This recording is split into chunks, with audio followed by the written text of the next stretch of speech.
il s'est passé quelque chose de très puissant sur YouTube cette semaine en Australie. Regardons les images et on comprendra pourquoi c'est à la fois du spectacle, de la télé. Ça commence comme une représentation d'un Open de tennis comme un autre. Donc ça, ce sont les vraies images vidéo en direct. On voit que c'est les vrais joueurs. Et puis, à un moment donné, tac, on passe sur le virtuel. Alors au début, ils se sont trompés, ils leur ont mis une coupe afro. C'est du temps réel. Hein. Et puis après, ils se sont dit, ah non, il est habillé en rouge avec une casquette. Et voilà donc, on a un avatar. Et c'est là où est l'info. C'est que la télévision, cette télévision australienne n'avait pas les droits. Ils ont carrément transformé les joueurs en avatars, très oui, en copiant leur costume et tout. Il faut savoir, parce que je me suis renseigné, qu'en fait c'est un dispositif assez lourd, 12 caméras en temps réel pour reconstituer la silhouette des joueurs en capturant 29 points de leur squelette, avec un délai d'environ 2 minutes pour l'animation. Donc il y a un problème encore sur l'animation des doigts et des mains, ça se voit, parce que quand on est en gros plan, les raquettes, elles flottent, elles ne sont pas vraiment prises en main. Alors évidemment, ça a provoqué des réactions, il y a de la pub en plus, hein, vous voyez que ça a provoqué des réactions très contrastées, des gens qui ont dit mais qu'est-ce que c'est que cette connerie, c'est n'importe quoi. D'autres qui ont trouvé ça génial, notamment les jeunes, parce qu'au fond c'est des joueurs de Wii, et comme ça correspond à ce qui se passait en réel avec 2 minutes de retard, c'était comme un jeu à regarder et c'était vrai en même temps. Mais donc c'est pas avec le feed, c'est pas avec l'antenne en direct, c'est une production à côté. C'est ça, c'est une production en parallèle et en avatar, mais qui est construite sur l'antenne. Hein, donc il faut quand même avoir le droit d'entrer dans l'enceinte sportive. En fait, ils y étaient, je crois qu'ils ont vendu les droits internationaux, et sur YouTube ça passait. Et donc ils n'étaient pas censés être en concurrence avec les feeds internationaux.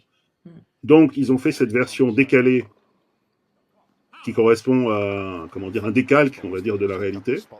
On a une impression de lenteur un petit peu.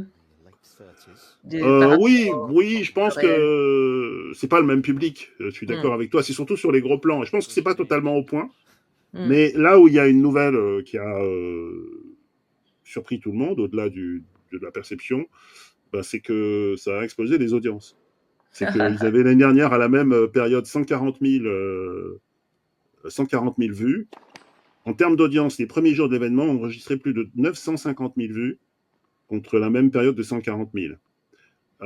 Avec en particulier un public très très jeune qui finalement regarde ça sur YouTube en se marrant, comme elle regarderait un match ou un truc, un jeu en fait. Et refaire tous les points mythiques des matchs Connors McEnroe. Voilà. Et on voit que les avatars sont pas top, mais en fait, je pense qu'il y a un public de curieux. C'est un peu ce qu'on a vu l'année dernière au début du manga fait en IA.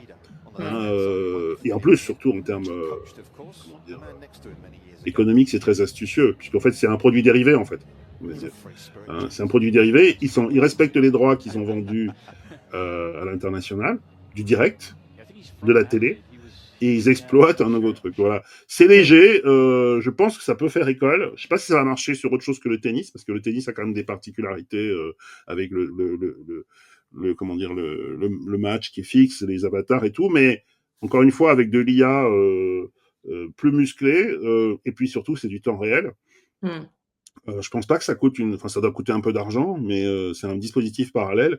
Si ça fait de l'audience, si ça touche un autre public, en particulier des jeunes, ça veut dire qu'il y aura des annonceurs qui vont financer ce genre de choses. Et je trouve que pour la télé, et pour les télés, et pour le sport, c'est quelque chose qu'on risque de voir de plus en plus, notamment si on pense aux dispositifs en 3D qui commencent à enrichir finalement l'expérience sportive. On va avoir des trucs hybrides, rigolos, qu'on peut voir dans son salon. Et ça peut en faire partie, quoi. Voilà, le monde avance.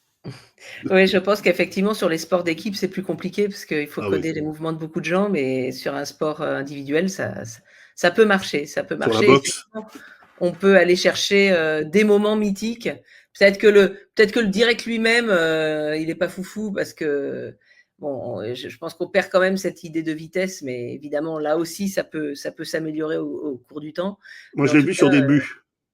Sur les buts, quand tu n'as pas les droits des buts, et ben, tu fais un truc comme ça où on voit un peu les actions. Et pour les fans de foot ou les fans de jeu, finalement, c'est pas très différent d'une expérience de jeu, quoi. Tout à fait. Quand on est super fan de quelqu'un, bon ben, finalement, ça devient une icône et donc on n'est pas loin de l'avatar, en tout cas. Ouais, exactement. Bon, enfin, c'est Alors toujours dans le sport qu'on innove et qu'on essaye des ouais, trucs, donc et dans les programmes adultes. oui, mais bon.